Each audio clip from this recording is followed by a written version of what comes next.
It's another Mailbag Friday on the podcast as we'll be answering your Twitter questions and a wide range of Twitter questions from Dale Murphy getting into the Hall of Fame still, how the lockout could benefit Michael Harris, the best Braves shortstop and catcher of all time, the future of the minor leagues, and more on this exciting Friday episode, Mailbag episode of Locked On Braves. So with that, let's get into it.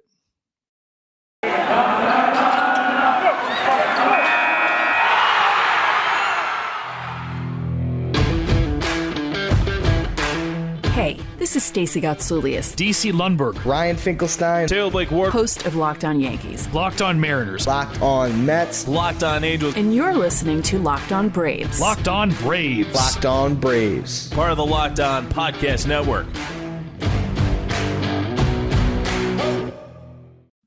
Hey, and welcome back to Locked On Braves, brought to you by the Locked On Podcast Network, where we are talking about your favorite teams every single day. My name is Jake Mastriani, and I'll be the host for today's episode. You can follow me on Twitter at ShortstopBall. Check out my bio there to see where I am covering the game of baseball, including the Atlanta Braves in written form over at TomahawkTake.com. Also cover prospects in AA South, cover my local minor league team, the Birmingham Barons, and cover college baseball as well. Also, please make sure you follow the podcast on Twitter at LockedOn_Braves, so you can be part of the conversation, just like a lot of you will be today in today's Mailbag episode.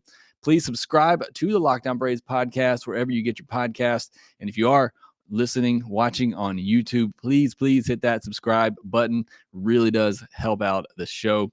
And thanks for making Locked On Braves your first listen each and every day. Right now, posting episodes 3 days a week, Monday, Wednesday, and Friday. But once things get going, we'll be back to 5 days a week, and things will get going. I promise you, we will have baseball, Major League Baseball this year at some point. But it is Friday, so we're going to be answering your questions, and I really appreciate all the questions that continue to be sent in. I think we have talked about just about everything at this point of the lockout in this offseason. So I really appreciate you continuing to come up with ideas for the show. Continue to send in questions. Really does help out and makes for a great show, in my opinion, when you are part of it. So I really do appreciate it. Thanks for sending in all these great questions that we'll be talking about today. So let's jump into the first one here. This one from Crosby Baseball, host of Locked On Prospects. So make sure you go check him out over there as well. And I had him on the podcast, or I guess technically I was on his podcast. We did a crossover episode a while back talking about Braves prospects. So if you missed that, make sure you go and check that out. But Crosby Baseball asks, how big of a travesty is it that Dale Murphy is not in the Hall of Fame? Does he have a chance for a Veterans Committee induction? So first of all, let me just start off by saying I was not alive. I was not around when Dale Murphy played. So it's hard for me to really judge. I'm, as a fan, as me personally, when I think about people who are Hall of Famers, I typically just like to think back to when that person was playing, did I consider them one of the best players in the game? I really shouldn't even have to look at their stats for me to know whether they're a Hall of Famer or not. Hard for me to say that because I didn't get to watch Murphy play. But just looking at the numbers, I think you can easily say that, he should be a Hall of Famer. Now, I wouldn't call it a travesty. I don't think it's a slam dunk by any means, or else, he would have gotten in. But I do think he should be in. And I'm generally a small hall type of person. But one of my personal biggest requirements to get into the Hall of Fame is that I think you need to be one of the best players in all of baseball for a decade, for a 10-year stretch. You have to have a long stretch in the big leagues of being one of the best players in the game. You think about fantasy baseball, where you take it in the first 2-3 rounds for several years in the fantasy draft. And I know that can be a bit misleading depending on how the fantasy league works, but I think you get my point. Were you considered by many to be one of the best for a decade? And I think if you do that, then I think you at least deserve consideration for the Hall of Fame. I think you at least have to have that to deserve consideration for the Hall of Fame. And you look at Del Murphy's career, spanning from 1980 to 1987, when he made 7 All-Star teams, won the NL MVP twice, and received MVP votes in 7 different seasons. I think he had, nearly a decade run of success being one of the best players in all of baseball. So I think you can mark that off as part of that criteria. I do think he gets into the Hall of Fame. I think he'll get in on the Veterans Committee. I've believed that for a while now. I think most people realize that he should have already gotten in, and I think they'll take care of that on the Veterans Committee. And I also think Fred McGriff's going to get in this winter during the Today's Game Committee, which he will be part of that ballot. So I think those are 2 Braves players that I think should get in the next couple of years on other committees outside of the regular Hall of Fame vote where you have 10 years on the ballot. So I think the Braves could get a couple more guys in here pretty soon in Murphy and McGriff. A good question from Crosby Baseball. This next question from 1D Junior 10 is a really interesting one. I had to think about it. I had to follow up with him on it to make sure I was reading it correctly. But he said, will Michael Harris be better than Cristian Pache if there is a delayed start to the season? And I thought this was a very intriguing question, something I honestly hadn't given a ton of thought to. Now, you could say right now that Michael Harris is already better than Cristian Pache in a lot of people's minds, even though Pache is, already at the major league level. But where this question comes from is that if there is a delay to the season, say they miss a month, 2 months, I don't think it'll go that far, but Pache will not get to continue to play and develop, and Michael Harris will. I mean, we're here in a couple of weeks. Michael Harris and Shea Langoliers and others are going to report to minor league spring training camp. So they're going to continue to get to work, to play games and get better. And that's going to be a huge benefit to guys like that. And it's going to be a huge detriment to guys like Pache and Drew Waters, who need that development, but they won't be able to get it, not even at the minor league level, because they're on the 40-man roster. And, just to kind of get that point across, in case you don't know, any player on the 40-man roster cannot participate in Major League Baseball or minor league baseball right now while this lockout is going on. So, even though Pache and Waters, might be going back to AAA this year, definitely Waters, you could say Pache might start the year in the big leagues. They're not going to continue to get that developmental time as long as this lockout and strike continues, or possibly pending strike by the players continues, because they are on that 40-man roster. So that's going to be a huge benefit to guys like Michael Harris, who, again, will continue to get that work, get those games in if there's a delay to the season. And, Pache and Waters and others who already missed a 2020 season. I know Pache got to play some at the big league level there. I know they were both at the alt site, but still, I mean, pretty much a lost year developmental wise, to have another, partial season in 2022. That's why I just really hate this lockout for so many reasons. One of which being we've already had, 2 seasons of just weirdness with COVID, looking for just a regular season. This already is not going to be a regular season, whichever way. I mean, spring training is already delayed, so this already is not going to be a typical baseball season. So I just really hate it for that. And I hate it for these prospects, these minor league players who just continue to get hurt by all of this, as well as far as how their development goes. So that's a great question from 1D Junior 10 on Twitter. Really do appreciate you sending in that question. All right, I want to remind you about our friends at Built Bar. It's New Year's resolution season. By this time, my New Year's resolutions are typically gone, but not this year because of Built Bar. It doesn't even feel like a resolution because they are so great and I enjoy eating them. They have a ton of great flavors out there right now. They have the white chocolate cookies and cream, which just is delicious right now. And what I've done, I've just replaced all those candy bars that I would normally snack on in the afternoon replace them with a Built Bar, because not only are they great, they're healthy for you as well. So make sure you go out there, grab some Built Bars. Go to built.com. Use our promo code LOCKED15 to get 15% off your order. Again, go to built.com. Use the promo code LOCKED15 to get 15% off your order. This episode is also brought to you by Rock Auto. With the ever-increasing numbers of makes and models, it's now impossible for your local chain auto parts store to stock all the parts you need.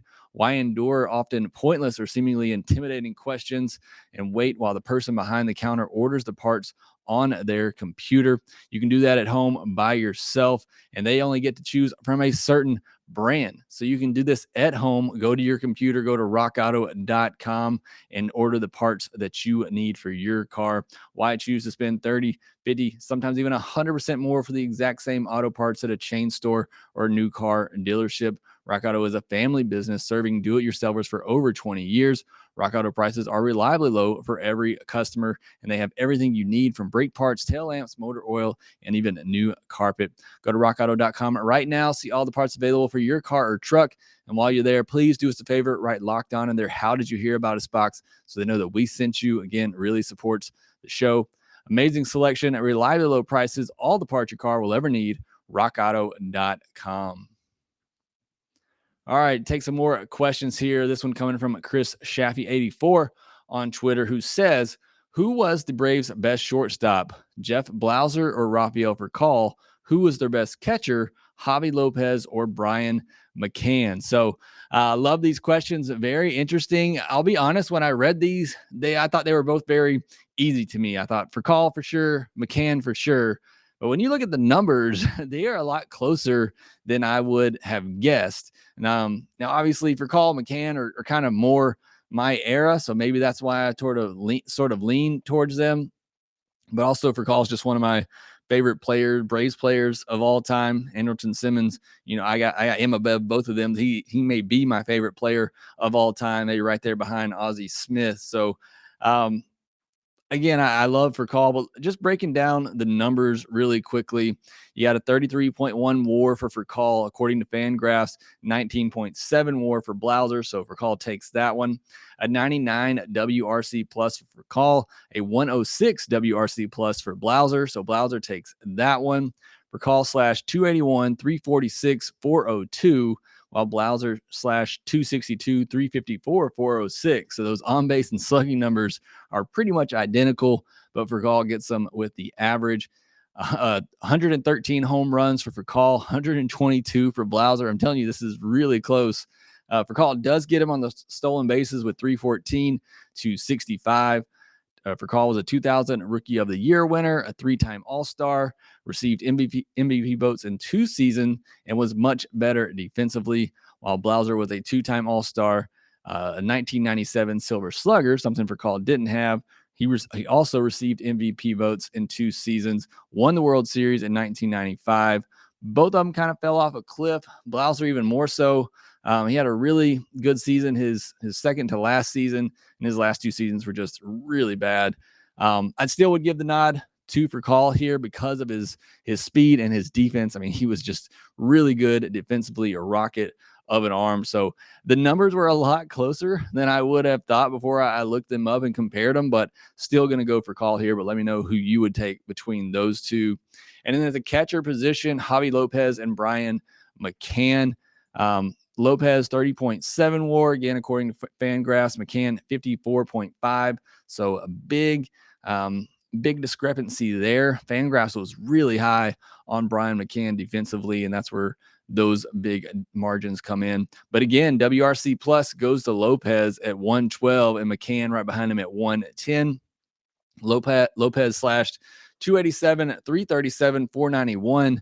McCann 262, 337, both 337 on base, kind of interesting, and a 452 slugging, kind of interesting. Lopez had a higher slugging percentage. I would not have guessed that, and a higher average.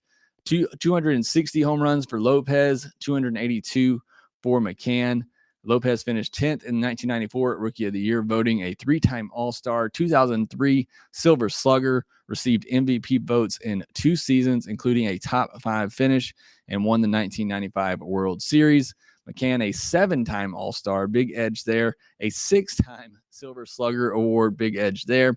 Also had MVP votes in 2 seasons.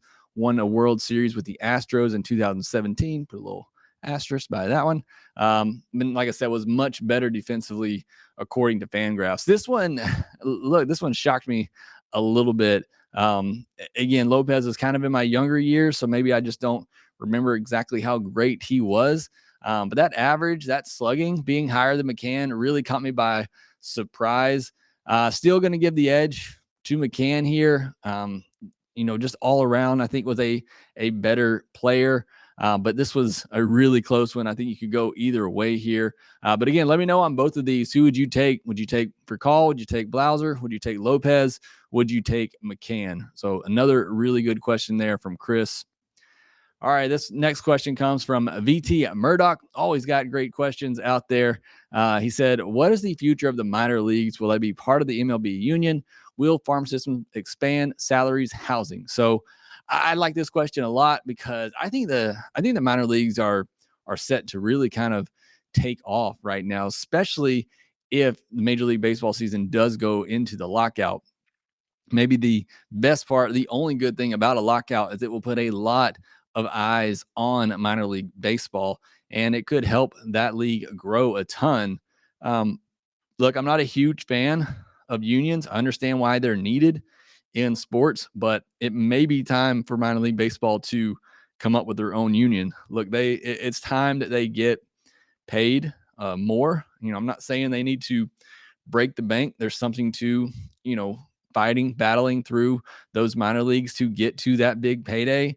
But they need to be earning livable wages. Look, my first job out of college, I was making $10 an hour at a local newspaper. So, it doesn't have to be a ton here. 20, 30,000 a year is really all we're talking about. Right now, minor league players at the lower levels make 15,000 a year. It's not a lot. Again, I've worked at the lower levels in the minors. It's not a ton. And I get it because, a lot of them do get big signing bonuses when they get drafted, but that's still not enough to really carry them through 4 or 5 years in the minor leagues until they hopefully one day get that big payday. So it is time for minor leaguers to get a bump in salary. Hopefully that will be coming soon. Maybe they can't create their own union. If not, then the MLBPA, the Major League Union, is going to have to start trying to fight on their behalf, but they're struggling to fight on their own behalf right now. So, but something does need to change there. But I am very optimistic in the future of minor league baseball. Look, I love minor league baseball. I live in Birmingham, Alabama. All we have close by is a minor league team when it comes to professional baseball. And it's great. It's what major leagues stadiums used to be, what a major league event used to be, where it was family friendly. You could, take a family of 4 and not break the bank, and you can have a good time.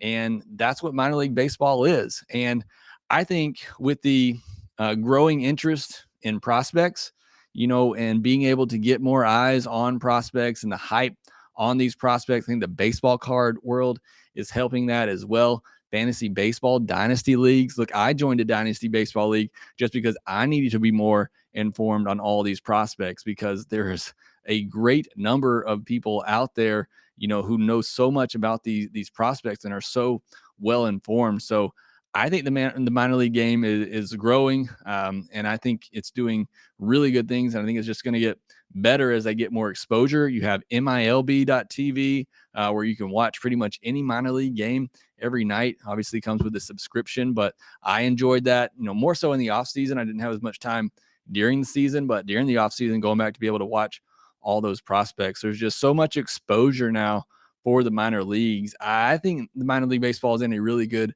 place, and I think it's just going to continue to get better. So another great question there from BT, and I do appreciate you sending that in. Football might be over this season, but basketball is in full swing for both pro and college hoops. From all the latest odds, totals, player performance props, to where the next fired coach is going to land, BetOnline.net is the #1 spot for all your sports betting needs. BetOnline remains the best spot for all your sports scores, podcasts, and news this season. And it's not just basketball. BetOnline.net is your source for hockey, boxing, and UFC odds, right to the Olympic coverage and information. Head to the website today or use your mobile device to learn more about the trends in action. BetOnline, where the game starts. All right, and last question here. This one also from BT Murdoch says, in regard to your profession, how will the lockout impact your career? Many similarly situated media members will relate. Will you primarily cover college and minor leagues? What is the impact on baseball writers? And again, another great question here. Appreciate you asking this because most of all, I just want to let you know we're not going anywhere on Locked On Braves. Yes, content is becoming increasingly difficult come up with, which is why I appreciate all of you who send me in ideas and questions for the podcast. But we will continue to talk. We will continue to talk Braves baseball no matter what. It's really harder on the writing side of things. I have not been able to write a lot lately over at tomahawktake.com because it's the same stuff. And that's why I get so frustrated with all these Freddie Freeman articles. Nothing has happened. Nothing has changed, but yet people still keep writing articles on this, and it's frustrating. I get it. As somebody, again, in the industry, as a baseball writer, I get it. You got to come up with topics. You got to come up with something to write about, but it's like, how many ways can they break news on the Freddie Freeman situation when there is no news? Nothing has changed since the lockout. It is the exact same as when the lockout started, but it is getting a little bit more difficult. If this thing goes on for a couple more months, I'm not going to lie, it will be continually difficult to come up with content. But for the podcast, we'll have plenty to talk about because, like I said, minor leaguers are going to start showing up for camp here pretty soon. You got the college baseball season going on. So, yes, I will start diving more into prospects like I have done a lot during the lockout, and that's great. I love talking prospects.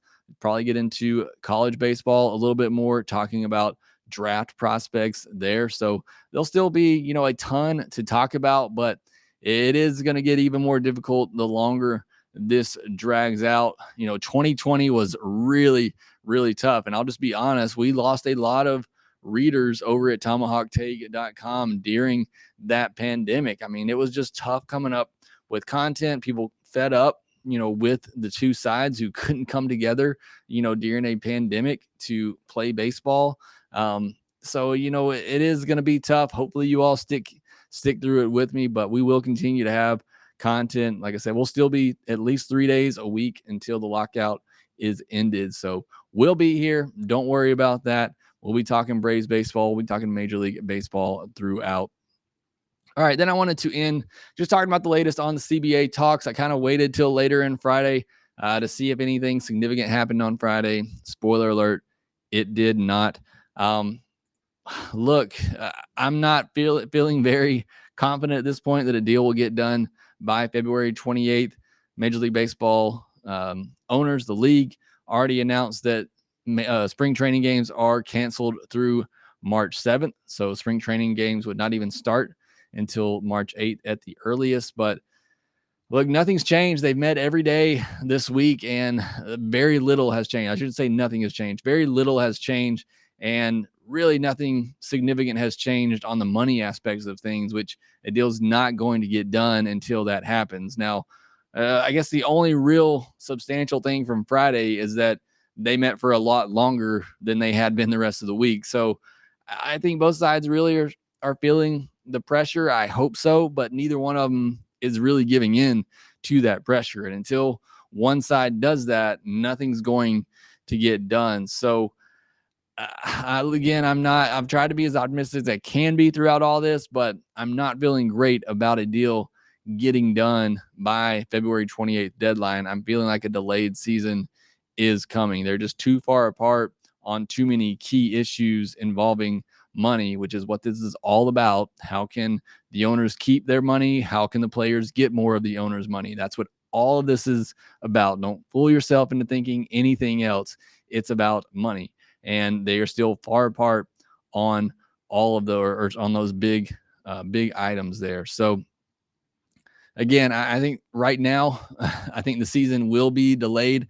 Kind of glad I missed out on those opening day tickets right now. I do have tickets in July to see the Angels in Atlanta. I hope that does not change, but those opening day tickets are in jeopardy at this point. Also, sorry, one last bit of note. I should have talked about this earlier. Maybe I'll talk about it more on Monday, but the Braves and Liberty Media released their financial earnings, and it was significant in 2021. But I will talk about that more on Monday's episode. Wanted to make sure I got that in there before the weekend. But that will do it for this episode of Locked On Braves. Be sure to follow us on Twitter at LockedOn_Braves. You can follow me at ShortstopBall. Also, make sure you subscribe to the podcast wherever you get your podcast, and we will talk to you next time.